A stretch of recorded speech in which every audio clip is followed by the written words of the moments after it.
So ito okay na. Napalit na ako ng pyesa.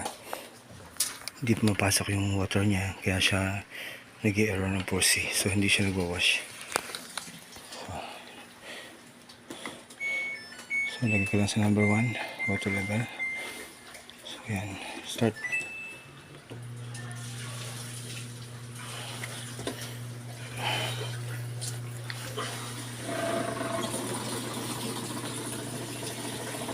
Yan okay na. Pasok na yung tubig.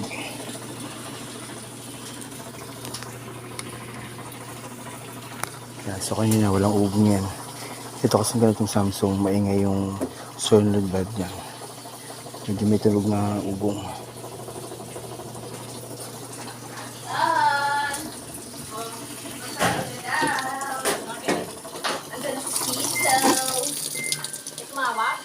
So DC kapag naka-open yung door.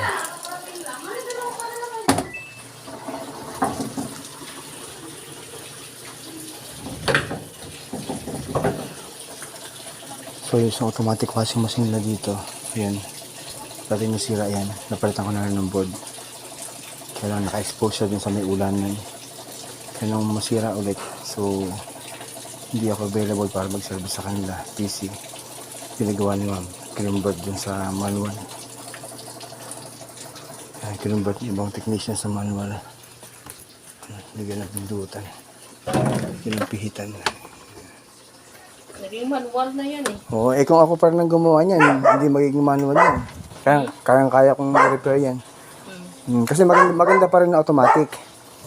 Ako kaya kong i-repair yan kahit anong sira niyan.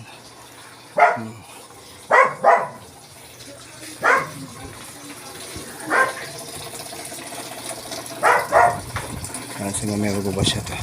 So kapag kasi mahina yung technician nakuha, hindi niya kayang ma-repair yung problem, sasabihin, i-convert lang sa manual. Nga lang, sayang, manual na siya.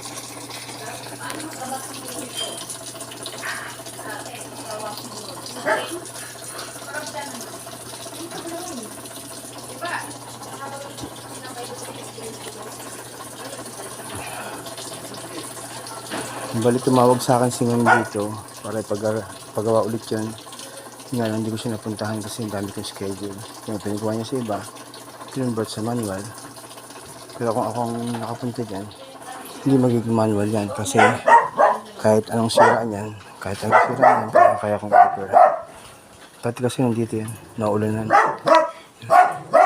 Kaya siya madalas masira. Dapat para yung mga... Saan ka ba nakilala ni Pastora? Sa online, pag nag-search sa online, lumalabas ako. Sa online? Pero Facebook? Tulad yung ginawa ko na to. Marami kong nagagawang ganito na hindi nagawa ng mga nakarang nagpunta. Kaya ako, kompleto kagad ako yung pyesa. Palit ako yung pyesa. So, kaya ako na siya.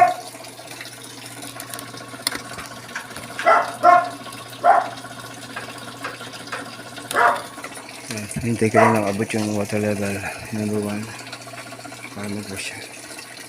So kanina hindi siya nag-wash, then nag-error siya ng force kasi hindi pumapasok yung tubig. So ngayon okay na. Palit ako ng pyesa. Pero meron akong napuntahan ganito sa Lancaster kahapon, Samsung din, na nag-error siya ng force, pero controller board ang sira niya. So dalawa ang sira. Sira yung kanyang water bag saka yung controller board. So ito buti buo yung board niya. Kaya tapos kagad. Hintay ko lang natin ito. Number 1. Ang taas-taas na. Hintay ko lang. Mamaya pag nag-wash yan, okay na. Kasi baka meron din siyang problem sa mga sensor niya. Kaya kailangan testing mabuti bago iwan.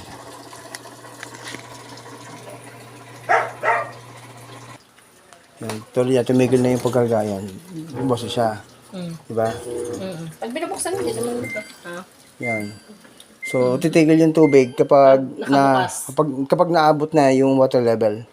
Yan. So, yun, testing ko lang. Okay na yun. Yan, pwede nyo na gamitin. So, kanina, hindi siya nagkakarga ng water, kaya hindi siya nag-wash, kaya nag-error ng force.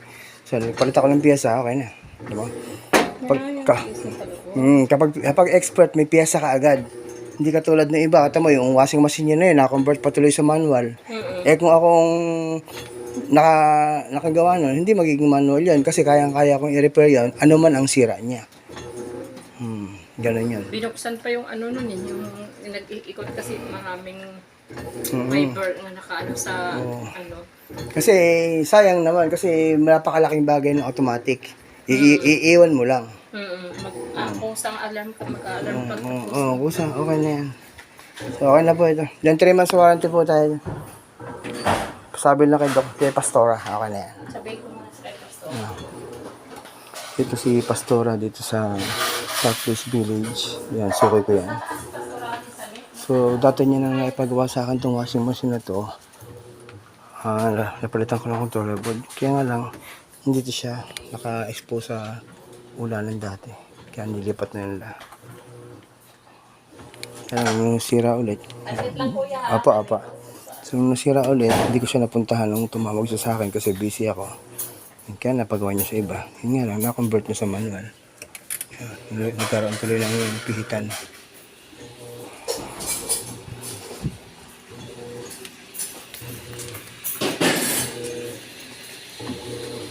So, okay na.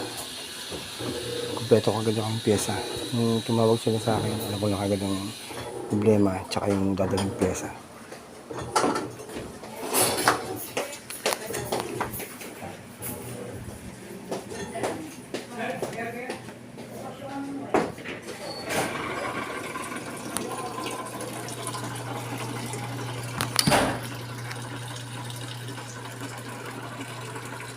Saan ba kayo nawi kuya?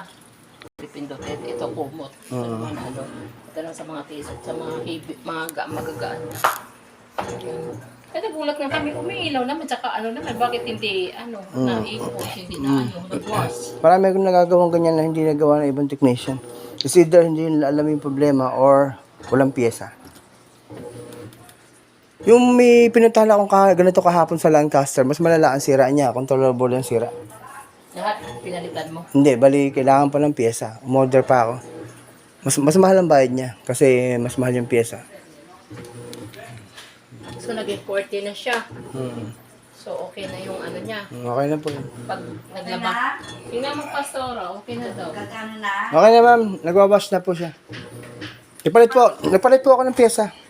Paano kuya yung kuhan paglinis ba niya? Pa? Ano ba nililinis?